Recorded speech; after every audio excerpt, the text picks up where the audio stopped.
নমস্কার, 7 EPIC news নেটওয়ার্কে আপনাদের স্বাগত। কথায় আছে বাঙালির 12 মাসে 13 পার্বণ, আর এটা শুধু কথার কথা নয়।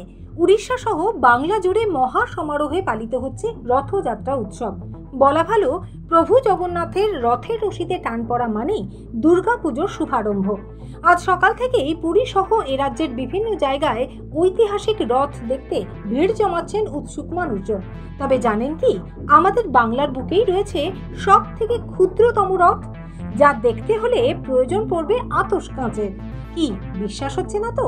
রথযাত্রা উৎসবের এই বিশেষ দিনে শিল্পাঞ্চলের বুকে ক্ষুদ্রতম রথ বানিয়ে তাক লাগিয়ে দিলেন উত্তর 24 পরগনা জেলার পলতার শান্তিনগর এলাকার বাসিন্দা দেবপ্রিয় মালাকার। তার তৈরি মাত্র 2 সেন্টিমিটার রথ খালি চোখে দেখা প্রায় অসম্ভব, তবে আতশ কাঁচের মাধ্যমে তা দেখতে পারবেন আপনিও। মাত্র 6 দিনে খবরের কাগজ এবং সামান্য মাটি দিয়ে তার এই ক্ষুদ্রতম সৃষ্টি দেখে অবাক হতেই হয়। এত ক্ষুদ্র রথ কিভাবে তৈরি করলো দেবপ্রিয়, শুনবো তার কাছ থেকেই। মিনিয়েচার নিয়ে কাজ করছি বিভিন্ন মডেলের উপর। তো এবছর প্রথম আমি মিনিয়েচার মডেল রথকে বেছে নিলাম রথযাত্রার আগে। তো এই রথটির উচ্চতা 2 সেন্টিমিটার। এটা করতে আমার 6-7 দিন মতো সময় লেগেছে। আর এটা করতে আমি ইউজ করেছি পেপার, ক্লে এবং কালার।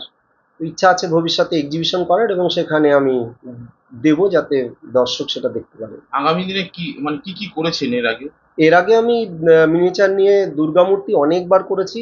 এখনো অবধি সব থেকে ছোট আমার যে দুর্গা আছে সেটা হচ্ছে 2 mm এর 2 মিলিমিটারের একটা মশলার ধনের মধ্যে সেই দুর্গাটা ঢুকে যায়।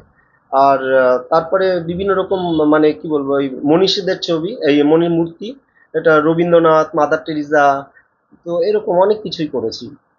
এইগুলো কতদিন ধরে ইচ্ছে, আপনি পেশাগত কি করেন?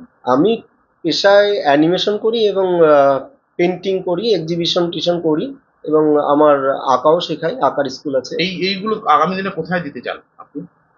আমি অবশ্যই এক্সিবিশন করতে চাই বিভিন্ন জায়গায়, বিভিন্ন দেশের বাইরেও যেতে চাই, দেশেও করতে চাই। আমি অনেক জায়গায় করেছি এক্সিবিশন, আবার করব। কোনো পুরস্কৃত হয়েছেন কোনো জায়গায়? হ্যাঁ, আমি একবার রাজ্য সরকার থেকে অ্যাওয়ার্ড পেয়েছিলাম। কিসের জন্য?